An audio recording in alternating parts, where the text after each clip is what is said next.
This will be obvious later, but my mom never told me any of these stories. Edie would have, but Mom didn't like bringing up the past. Though, when we adopted a stray kitten, she was the one who named it Molly.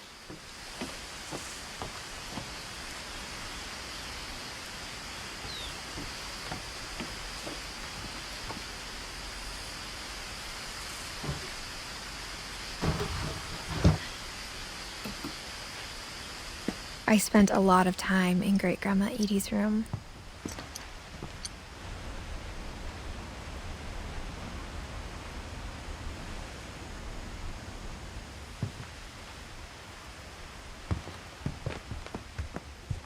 When Edie told people Sven was killed by a dragon, she could also have said he was building a dragon-shaped slide that collapsed. She could have, but she didn't.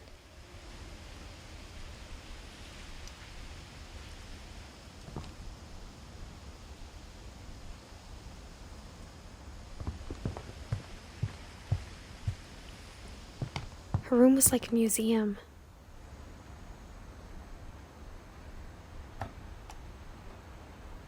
For 500 years, the Finches have been famous throughout Norway for their fortune and misfortune.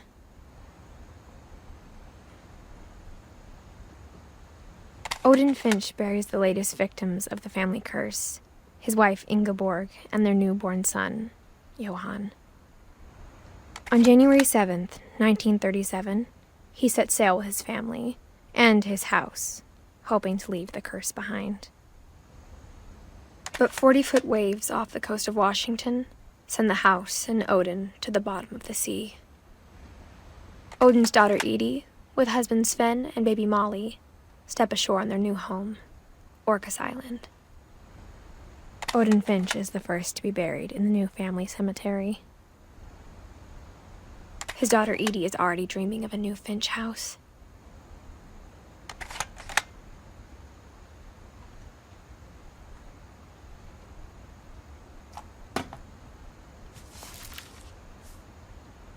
Whatever's wrong with this family, it goes back a long ways.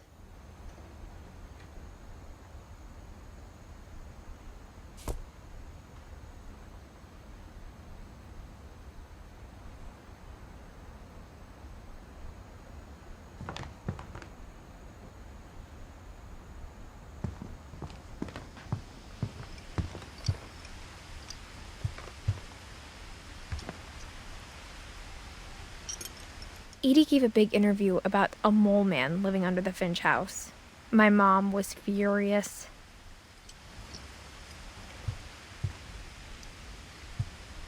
Edie knit me a new pair of gloves every year, just in time to replace the old ones. Louis died a week before we left, but Edie had already started to memorialize him.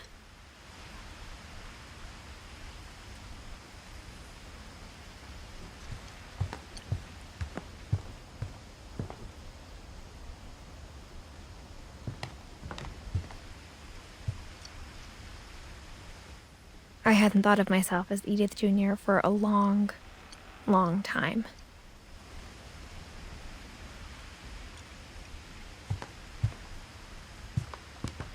One summer, they evacuated the island, but Edie refused to go.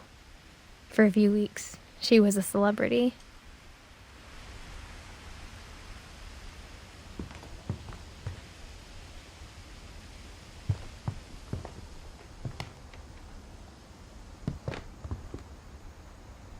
Even in her 90s, sometimes Edie seemed a lot younger than my mother.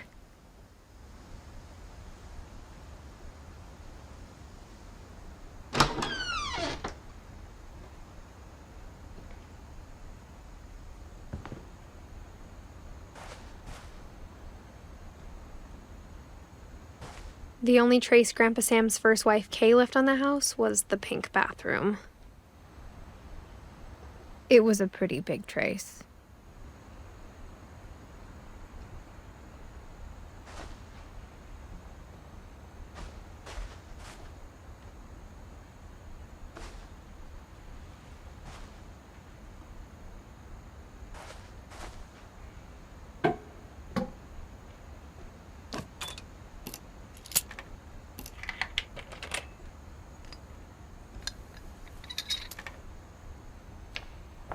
There's a secret in this bathroom.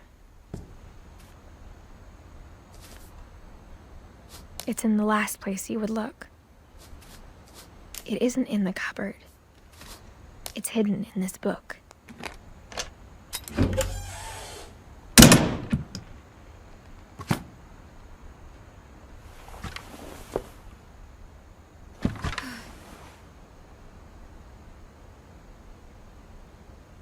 Sven gave Sam an old camera he'd refurbished. He never put it down.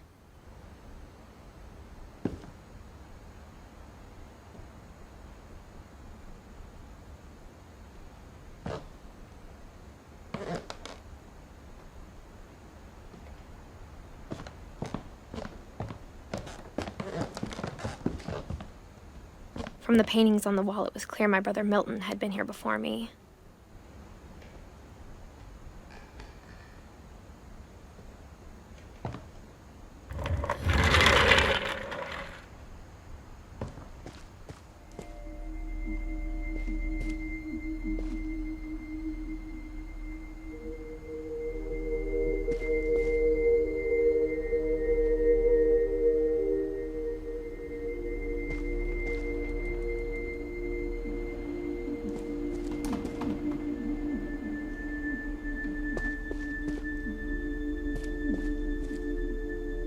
I knew Grandpa Sam had a twin.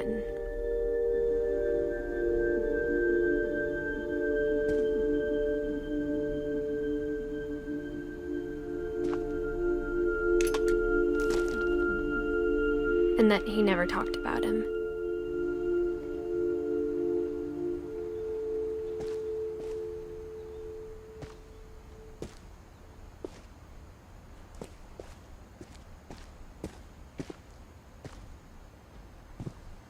I guess my grandpa didn't like history any more than my mom did.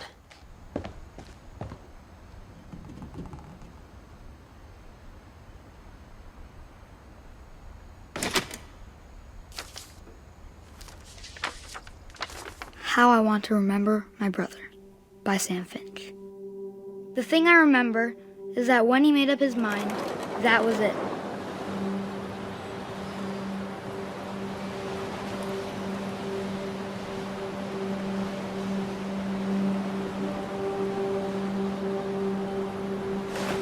My brother said he'd die before he ate another mushroom. And he did. At Barbara's funeral, we swore we'd never be afraid again. And he wasn't. I think Calvin always wanted to fly.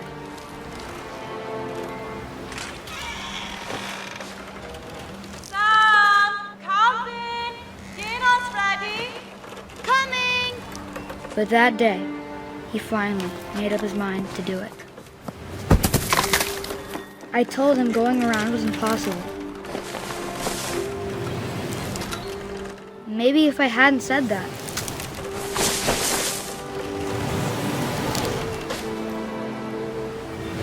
Calvin! I'm not gonna tell you again! Maybe if the wind hadn't picked up. Then maybe he'd still be here. But I doubt it. I think he'd already made up his mind. That's what I want to remember about my brother.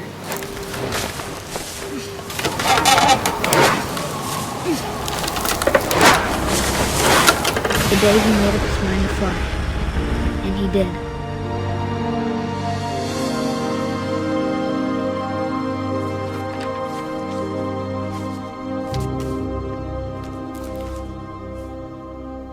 Calvin's story felt strangely familiar. When I was younger, I remember trying to do the exact same thing.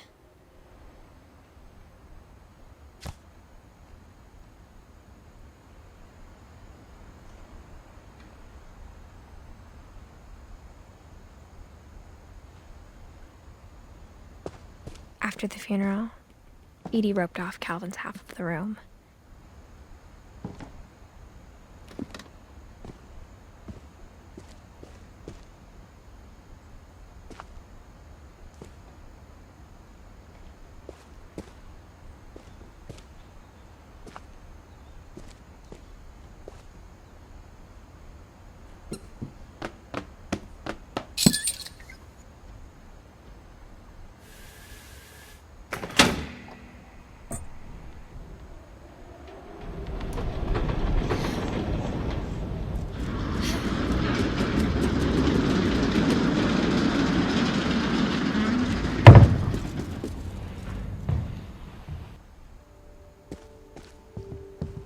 passages were a pretty tight fit.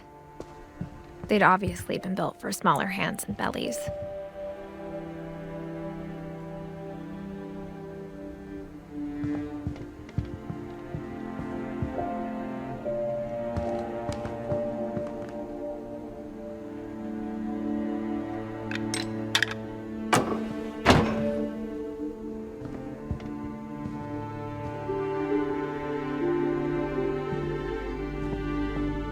Whenever people ask me about my family, the first thing they always want to know about is Barbara.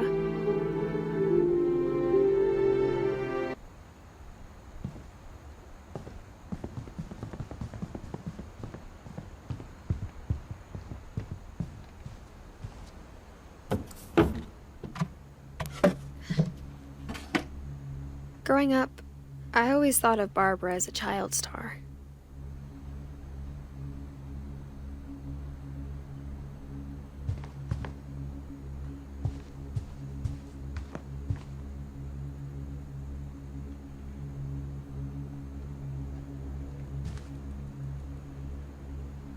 I never thought about how hard it must have been for her afterwards.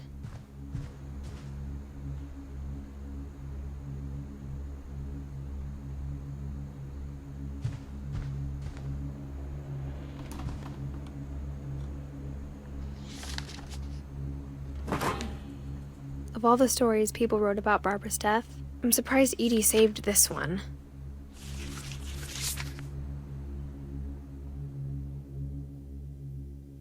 Old Jack here with another ghastly tale inspired by America's most unfortunate family.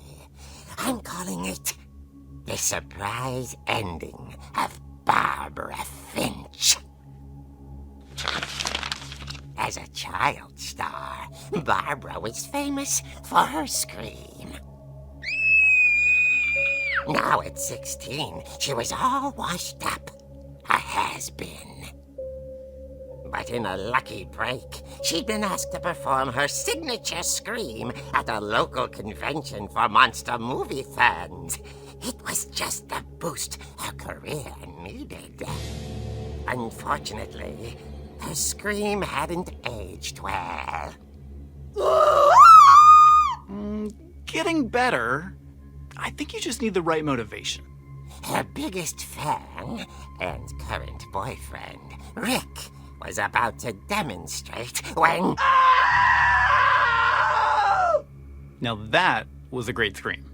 It was Barbara's father, Sven. He'd slipped into a table saw and had to be rushed to the emergency room. So Barbara got stuck babysitting her youngest brother, Walter. Her convention comeback was canceled. Okay, I'm hearing frustration, but I'm not hearing terror. What if I tried... A gang of hoodlums in Halloween masks have been terrorizing Orcas Island tonight. Police are urging residents to... That came from the basement. You're right! Also, I loved your delivery on that. Why is your basement door locked? Because my dad likes making puzzles and secret passages. There's a key hidden in the music box. The secret is to keep winding and winding until finally the key pops out. Thanks, babe. I'll be back in a sec. 20 minutes later, Rick hadn't returned. So Barbara went to look for him, right on cue. She reached for the music box.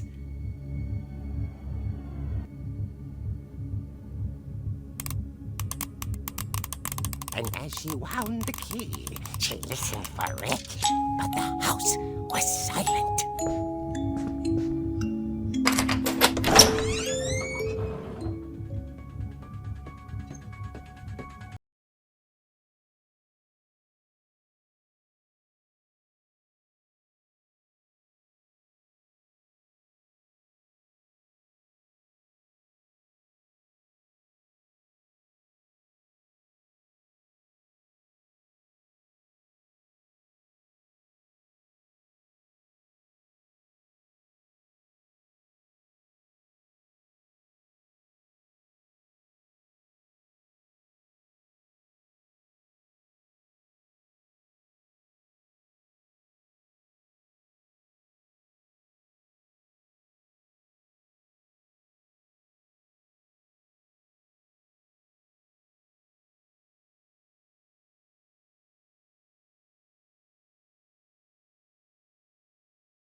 I was just trying to scare you to help you find your scream. Well, I'm not scared, Rick. I'm furious. Then act furious. All I'm getting from you now is that you're hurt and confused and She threw him out, but she kept a little something to remember him by. Barb, have you seen my other crutch? And she was still holding it when she fell asleep watching the late picture show. Hours later... Barbara! Walter, what's going on up there? Ah! Okay, I'm coming up, but if this is a trick, you're dead, Walter.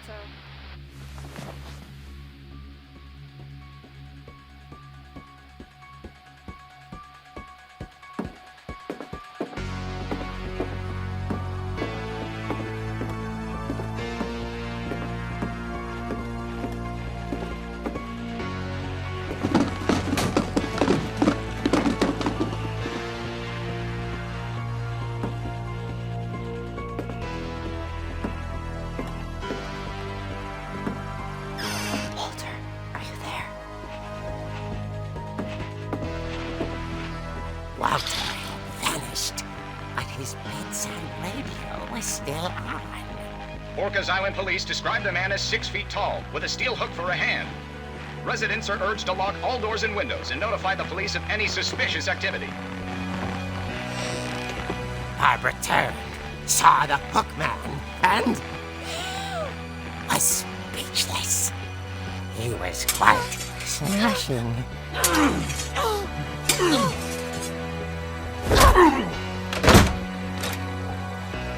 And whoever he was, he couldn't get enough of Barbara. Okay, Barbara, there's gotta be another way.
She heard whispering. It was coming from inside the house.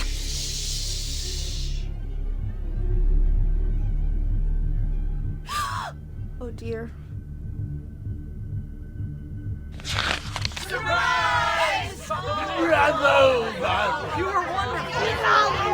monsters had come to surprise her. For Barbara, it was a dream come true. Then she saw what kind of monsters they were, and she realized what was about to happen. She was going to be famous.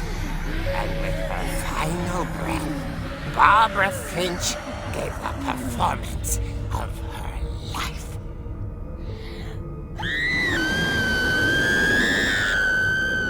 I wasn't there myself, but I hear Barbara was magnificent. Poor girl. She had a taste for stardom. But unfortunately, so did her fans. Of course, the police blamed it all on poor Rick, who disappeared the same night. And little Walter? Hiding under his bed the whole time. He took it all pretty hard, but that's another story. As for Barbara, tucked inside the music box is all they ever found of her. Her ear. Now that's what I call a real eerie tale.